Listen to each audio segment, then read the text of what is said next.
사사기 8장, 사도행전 12장, 예레미야 21장, 마가복음 7장. 사사기 8장. 그때 에브라임 사람들이 기드온에게 몹시 화를 내며 당신이 처음 미디안 사람과 싸우러 갈 때 어째서 우리를 부르지 않았습니까? 하고 따졌다. 그래서 기드온이 이렇게 대답하였다. 내가 한 일이 당신들이 한 일에 비교나 되겠소? 에브라임의 제일 못한 포도가 아비에셀의 제일 좋은 포도보다 낫지 않소? 하나님이 미디안의 두 장군 오렙과 스앱을 당신들의 손에 넘겨주셨는데 내가 한 일이 당신들이 한 일에 어디 비교나 되겠소? 그제서야 그들의 화가 풀렸다. 그러고서 기드온은 그의 용사 300명을 거느리고 요단강을 건너갔다. 그들은 몹시 지치고 피곤했지만 계속 적군을 추격하였다. 그들이 숲곳에 도착했을 때 기드온이 그곳 주민들에게 말하였다. 내 부하들에게 빵을 좀 주시오. 그들은 몹시 지쳐 있어. 우리는 지금 미디안 왕 세바와 살문나를 뒤쫓고 있는 중이요. 그러나 숲곳 지도자들은 당신이 아직 세바와 살문나를 잡지도 못했는데 어째서 우리가 당신의 부하들에게 음식을 주어야 합니까? 하고 대답하였다. 그래서 기드온이 그들에게 경고하였다. 여호와께서 세바와 살문나를 내 손에 넘겨주신 후에 내가 돌아와서 들가시와 찔레로 당신들의 살을 찢어버리겠소. 거기서 기드온은 분우엘로 올라가 그곳 주민들에게도 똑같은 요구를 했으나 그들도 숲곳 사람들과 같은 대답을 하였다. 그래서 기드온은 그들에게 내가 임무를 마치고 돌아올 때 이 망대를 헐어버릴 테니 두고 보시오 하였다. 이때 세바와 살문나는 패잔병 15영명과 함께 갈골에 있었는데 그들은 미디안군을 지원한 동방 군대의 잔류병들이었으며 그들의 병력 120영명은 이미 죽음을 당하였다. 그래서 기드온은 노바와 욥과 동쪽 대상들의 길을 따라 올라가서 그들에게 기습 공격을 가하였다. 세바와 살문나가 도망하자 기드온은 그들을 추격하여 생포하고 그들의 전 군대를 참패시켰다. 요아스의 아들 기드온은 전쟁을 끝내고 헤레스 고갯길로 돌아오다가 숲곳 청년 한 사람을 잡아 신문하였다. 그러자 그가 숲곳의 지도급 인사 77명의 이름을 밝혔다. 그래서 기드온이 숲곳 사람들에게 가서 말하였다. 당신들은 내가 세바와 살문나를 잡아오지 않았다고 비웃으며 지쳐있는 내 부하들에게 음식을 주지 않았소? 자, 보시오. 세바와 살문나가 여기 있소. 그러고서 그는 그 성의 지도자들을 잡아들여 들가시와 찔레로 그들을 쳐서 벌하고 숲곳 사람들에게 본때를 보여주었다. 그는 또 분우엘의 망대를 헐고 그곳 사람들을 죽였다. 그러고서 기드온은 세바와 살문나에게 물었다. 너희가 다볼에서 죽인 사람들은 어떻게 생겼더냐? 그들은 너처럼 모두 왕자들 같았다. 그들은 내 형제들이 틀림없다. 만일 너희가 그들을 죽이지 않았더라면 나도 너희를 죽이지 않을 텐데. 그러고서 기드온은 자기 장남 여델에게 그들을 죽이라고 하였다. 그러나 그는 아직 나이가 어려서 두려워하며 칼을 빼지 못하였다. 그때 세바와 살문나가 기드온에게 내가 직접 우리를 죽여라. 어린애 손에 죽느니 차라리 내 손에 죽겠다 하였다. 그래서 기드온은 그들을 죽이고 그들의 낙타목에 달려있던 장식품을 떼어 가졌다. 그 후에 이스라엘 사람들이 기드온에게 당신이 우리를 미디안 사람의 손에서 구원해 내었으니 당신과 당신의 자손이 우리의 통치자가 되십시오 하였으나 기드온은 이렇게 대답하였다. 나는 당신들의 통치자가 되지 않겠소. 물론 내 아들도 마찬가지요. 다만 여호와께서 당신들을 다스릴 것입니다. 그러나 내가 당신들에게 한 가지 부탁할 것이 있어. 당신들이 적군에게서 빼앗은 귀고리를 나에게 주시오. 미디안군은 이스마엘 사람이므로 모두 금귀고리를 달고 있었다. 그러자 그들은 기꺼이 드리겠습니다 하며 겉옷을 펴고 모두 자기들이 빼앗은 귀고리를 내어놓았다. 기드온이 받은 금귀고리는 약 19.4kg이었다. 여기에는 초승달 모양의 장식품과 귀한 폐물과 미디안 왕들이 입었던 자색 옷과 낙타목에 둘렀던 사슬은 포함되지 않았다. 기드온은 그 금을 가지고 에봇 하나를 만들어 자기 고향 오브라에 두었다. 그러나 모든 이스라엘 사람이 그것을 섬기고 절함으로 그것이 기드온과 그 가족에게 덫이 되었다. 이렇게 해서 미디안은 이스라엘 사람에게 굴복하여 다시는 일어나지 못했으며 그 땅에는 기드온이 죽기까지 40년 동안 평화가 있었다. 요아스의 아들 기드온은 자기 집으로 돌아가 살았다. 그에게는 아내가 많으므로 아들이 70명이나 되었으며 또 세겜에도 첩이 있어서 아들을 낳았는데 그의 이름은 아비멜렉이었다. 기드온이 나이 많아 죽자 아비에셀 사람의 땅 오브라에 있는 그의 아버지 요아스의 묘실에 장사되었다.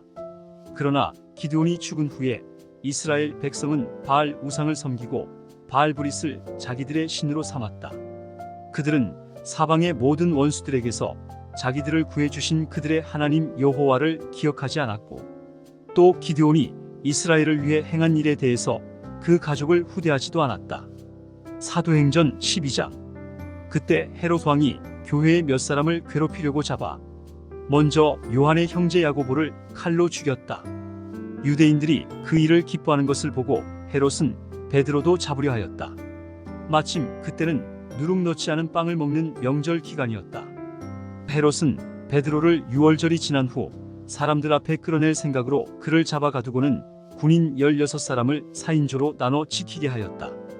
이렇게 베드로는 감옥에 갇혔지만 교회는 그를 위해 하나님께 간절히 기도하고 있었다. 헤롯이 베드로를 끌어내려던 전날 밤이었다. 베드로는 2개의 쇠사슬에 매여 두 군인 틈에서 자고 있었고 문 앞에는 경비병들이 지키고 있었다. 그런데 갑자기 주님의 천사가 나타나고 감방 안이 환해졌다. 천사가 베드로의 옆구리를 쳐서 깨우며 어서 일어나거라 하고 말하였다. 그러자 쇠사슬이 그의 손목에서 떨어져 나갔다. 천사가 허리띠를 메고 신을 신으라 하고 말하므로 베드로는 그대로 하였다. 그리고 천사는 다시 그에게 겉옷을 입고 나를 따라오느라 하고 말하였다. 그래서 베드로는 천사를 따라 나오긴 했으나 그것이 실제로 일어나고 있는 일인 줄 모르고 환상을 보는 것으로 생각하였다. 그들이 첫째와 둘째 초소를 지나 시가지로 통하는 철문에 이르자 그 문이 저절로 열렸다. 그들이 그 문을 나와 한 거리를 걸어갈 때 갑자기 천사가 베드로를 떠났다. 그제서야 베드로는 제정신이 들어 주님께서 천사를 보내 자기를 헤롯의 손에서 구출하시고 유대인들의 모든 기대에서 벗어나게 하신 것을 깨닫게 되었다. 그래서 그는 마가라고도 하는 요한의 어머니 마리아의 집으로 갔는데 거기서는 많은 사람이 모여 기도하고 있었다. 베드로가 대문을 두드리자 로데라는 어린 여종이 나왔다. 그녀는 베드로의 음성을 알아듣고 너무 기뻐서 미처 문도 열지 못하고 달려들어가 베드로가 대문 밖에 와 있다고 외쳤다. 그러나 사람들은 로데를 보고 내가 미쳤구나 하였다. 그래도 그녀가 사실이라고 우겨대자 그들은 그의 천사겠지 하고 믿지 않았다. 한편 베드로는 계속 문을 두드리고 있었다. 그래서 문을 열어보니 베드로가 아니겠는가. 그들은 베드로를 보고 깜짝 놀랐다. 베드로는 손짓으로 그들을 조용히 하게 하고 주님께서 어떻게 자기를 감옥에서 이끌어내셨는가를 이야기해 주었다. 그리고 야고보와 다른 형제들에게도 이 일을 알리게 하고 그는 다른 곳으로 떠났다. 날이 밝자 베드로가 없어진 일로 군인들 사이에 큰 소동이 벌어졌다. 헤롯은 베드로를 찾지 못하자 경비병들을 직접 신문하고서 그들을 처형하라고 명령하였다. 그 후 헤롯은 유대를 떠나 가이사랴에 내려가 거기서 지냈다. 그때 두로와 시돈 사람들은 헤롯에게 대단한 미움을 사고 있었다. 그러나 그들은 헤롯의 영토에서 나는 식량을 공급받고 있었기 때문에 때를 지어 그를 만나러 갔다. 그들은 먼저 왕의 시종 블라스도를 찾아가 미리 사귀어놓고 왕에게 화평을 청하였다. 그러자 왕은 정한 날에 왕복을 입고 왕좌에 앉아 그들에게 연설을 하였다. 그때 사람들은 이건 신의 소리지 사람의 소리가 아니다 하고 외쳤다. 헤롯이 영광을 하나님께 돌리지 않으므로 즉시 주님의 천사가 그를 치자 그는 벌레에 먹혀 죽고 말았다. 그러나 하나님의 말씀은 점점 널리 퍼지고 새 신자도 많이 늘었다. 바나바와 사울은 안디옥 교회가 보낸 헌금을 예루살렘 교회에 전달하고 마가라는 요한을 데리고 다시 안디옥으로 돌아왔다. 예레미야 21장. 유다의 시드기야 왕이 말기야의 아들인 바스울과 마아세야의 아들인 제사장 스바냐를 예레미야에게 보내 이런 말을 전하였다. 바빌로니아의 느부갓네살 왕이 우리를 공격해 오는데 당신은 우리를 위해서 여호와께 물어보시오. 어쩌면 여호와께서 옛날처럼 우리를 도와 기적을 베푸셔서 느부갓네살 왕이 물러가도록 하실지도 모릅니다. 그때 예레미야가 그들에게 대답하였다. 당신들은 시드기야 왕에게 가서 이스라엘의 하나님 여호와께서 이렇게 말씀하신다고 일러주시오. 나는 성 밖에서 너희를 포위하고 있는 바빌로니아 왕과 그의 군대와 맞서 싸우려는 너희들의 무기를 쓸모없게 만들 것이며 그들을 이 성 안으로 불러들이겠다. 내가 분노하여 강한 팔로 너희를 치고 또 내가 이 성에 무서운 전염병을 보내 사람과 짐승이 다 같이 죽게 하겠다. 그 후에 내가 시드기야 왕과 그 신하들과 그리고 이 성에서 전염병과 전쟁과 기근 중에서도 살아남은 사람들을 바빌로니아의 느부갓네살 왕과 그들의 생명을 노리는 원수들의 손에 넘겨주겠다. 느부갓네살 왕은 그들을 조금이라도 동정하거나 불쌍히 여기지 않고 무자비하게 마구 쳐서 죽일 것이다. 여호와께서 나에게 말씀하셨다. 너는 이 백성에게 나 여호와가 이렇게 말한다고 일러라. 내가 너희에게 두 가지 길, 곧 사는 길과 죽는 길을 제시한다. 누구든지 이 성에 머물러 있는 자는 전쟁과 굶주림과 전염병으로 죽을 것이다. 그러나 너희를 포위하고 있는 바빌로니아군에게 나가서 항복하는 자는 살 것이며 적어도 목숨만은 구하게 될 것이다. 나 여호와가 말한다. 내가 이 성에 복을 내리지 않고 화를 내리기로 결심하였다. 이 성은 바빌로니아 왕의 손아귀에 들어갈 것이며 그는 이 성을 잿더미로 만들어 버릴 것이다. 그리고 너는 유다 왕실에 이렇게 말하라. 다윗의 집안 사람들아, 여호와의 말씀을 들어라.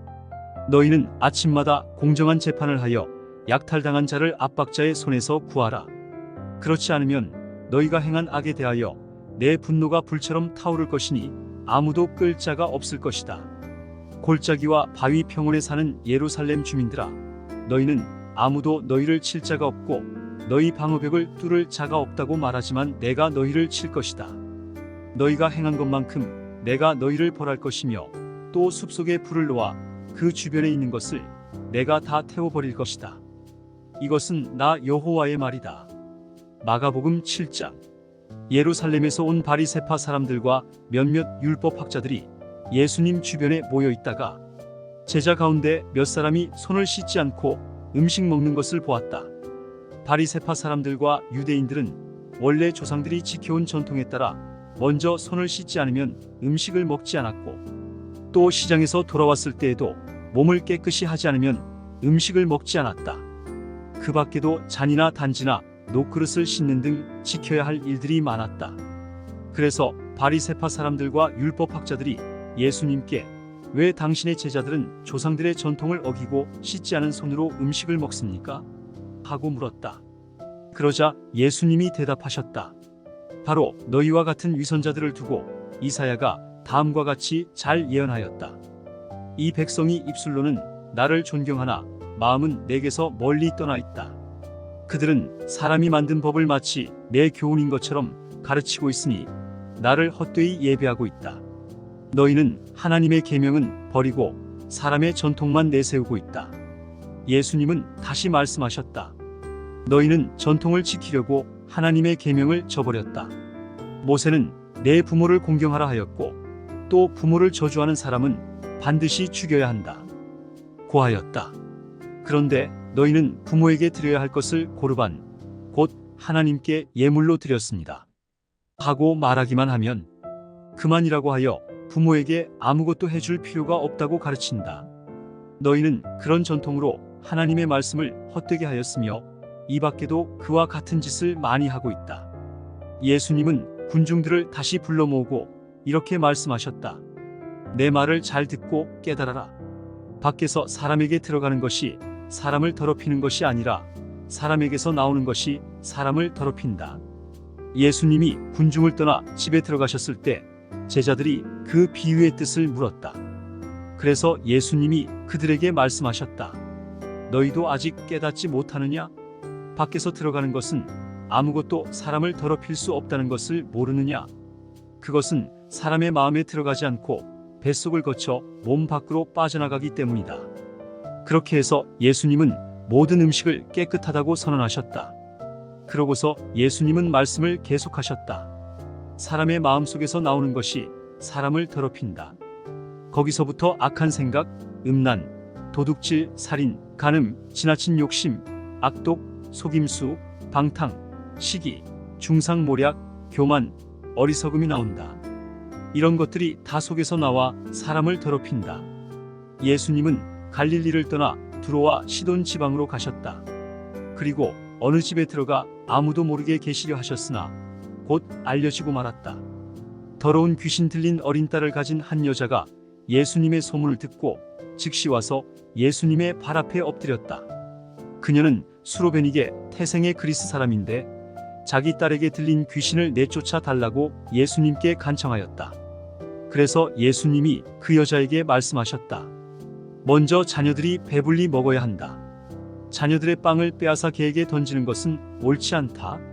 주님, 맞습니다. 그러나 상 아래 있는 개도 아이들이 떨어뜨린 부스러기를 먹습니다. 내 말이 옳다. 이제 너는 돌아가거라. 이미 귀신이 내 딸에게서 나갔다. 그래서 그 여자가 집에 돌아가 보니 귀신은 이미 나가고 어린 딸은 침대에 누워 있었다. 예수님은 두로 지방에서 나와 시돈과 데가볼리 지방을 거쳐 갈릴리 바닷가로 돌아오셨다. 그때 사람들이 귀먹은 반벙어리 한 사람을 예수님께 데리고 와서 손을 얹어달라고 간청하였다. 예수님은 그 사람을 따로 데리고 가서 손가락을 그의 두 귀에 넣고 또 손가락에 침을 뱉어 그의 혀를 만지셨다.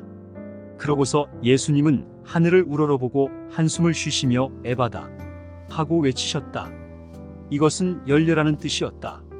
그러자 곧 그의 귀가 열리고 혀가 풀려 제대로 말을 하게 되었다.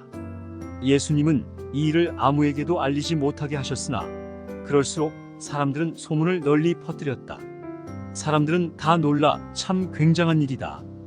귀머거리를 듣게 하고 벙어리를 말하게 하다니 하고 감탄하였다.